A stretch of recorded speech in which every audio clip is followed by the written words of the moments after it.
Bahkan kalau kita akui seringkali kita memutuskan sesuatu tanpa dipimpin oleh Tuhan.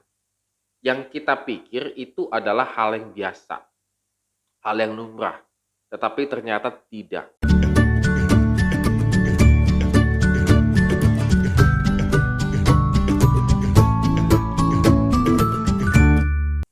Morning good readers, hari ini kita kembali merenungkan firman Tuhan, tetap semangat dan optimis dalam menjalani hidup ini, karena kita meyakini Tuhan pasti memimpin kehidupan kita. Dan kita lanjutkan pembacaan kita di 2 Tawari pasal 11 ayat 1 sampai dengan yang ke-23. Dan kita bisa lihat di sini suasana perangnya terasa sekali, genderang perang ditabuh. Dengan emosi, Rehabeam bermaksud mengadakan pembalasan dan memerangi orang Israel Utara yang dipimpin oleh Jerobeam. Dia sudah mengumpulkan 180.000 prajurit terbaik dari kaum Yehuda dan Benyamin untuk melakukan penyerangan. Tetapi rencana ini tidak sesuai dengan kehendak Tuhan sebenarnya dan akhirnya dicegah. Nabi Semaya menyampaikan firman Tuhan yang datang dari Allah. Yang pertama, larangan kepada Rehabeam agar tidak melanjutkan perencananya mengerahkan kekuatan militer. Kedua, menjelaskan bahwa perpecahan yang dipimpin oleh Jerobeam adalah bagian dari kehendak Tuhan sendiri, yaitu seperti yang memang telah dibuatkan sebelumnya terhadap Salomo. Ya, sekalipun demikian, tapi kita tahu bahwa antara utara dan selatan tetap terjadi perseteruan.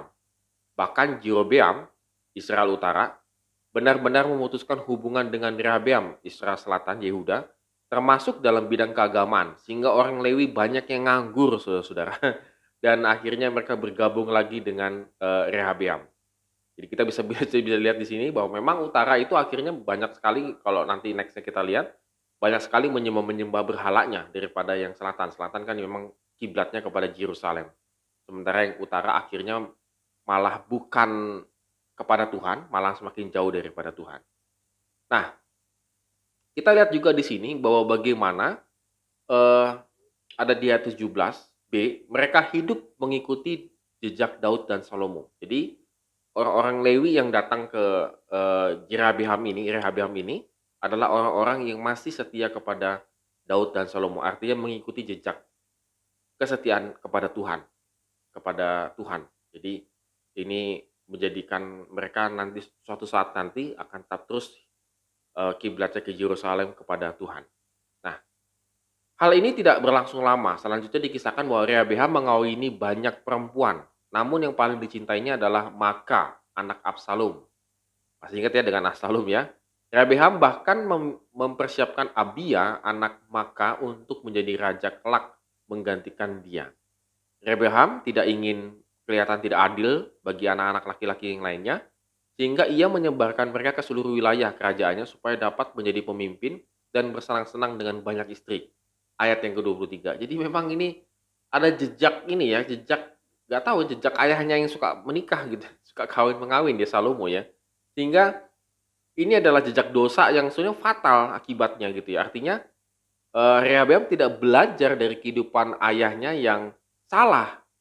Karena ternyata mengawini banyak istri mempengaruhi teologianya, mempengaruhi kehidupannya dan segala macam. Sehingga Salomo membiarkan banyak sekali penyembahan berhala sebenarnya waktu itu ya.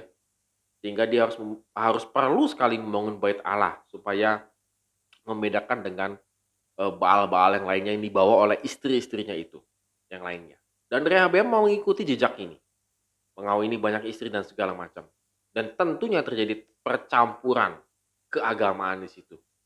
Dan akhirnya sama sekali dia tidak kembali lagi, kalau kita boleh lihat di sini, Rehabeam memimpin dengan tidak dipimpin oleh Tuhan. Keputusan-keputusan yang dia ambil yang tadi, penggantinya siapa begitu ya, bukan dia minta pimpinan. Seharusnya begitu ya, harus minta pimpinan kepada Tuhan melalui nabi misalnya. Tapi dia tidak langsung mengambil sebuah keputusan.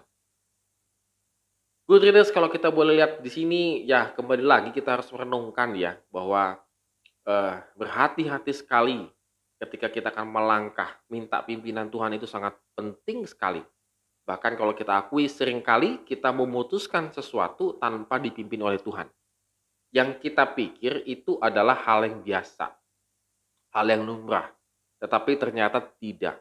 Kita tetap membutuhkan pimpinan Tuhan, apapun itu. Oleh karena itu pada hari ini kita belajar banyak dari Rehabeam yang tidak mengikuti pimpinan Tuhan dan menghasilkan keputusan-keputusan yang salah dalam kehidupannya. Yang kemarin dia salah untuk mengambil keputusan akhirnya pecah negara ini, lalu kemudian dia salah juga untuk siapa selanjutnya yang akan menduduki tahtanya dia yang bagian selatan ini. Jadi kita bisa kebayang dalam kehidupan Rehabeam sama sekali tidak dipimpin oleh Tuhan. Kita pun bisa seperti Rehabeam. Namun pada hari ini mari kita belajar dengan sungguh-sungguh. Apapun yang akan kita lakukan, kita putuskan, kita minta kembali hikmat Tuhan, pimpinan Tuhan, supaya kita sungguh-sungguh mengerti, memahami keputusan yang kita ambil. Itu semata-mata adalah untuk memuliakan nama Tuhan. Amin. Terima kasih telah menonton video ini. Have a nice day and God bless us.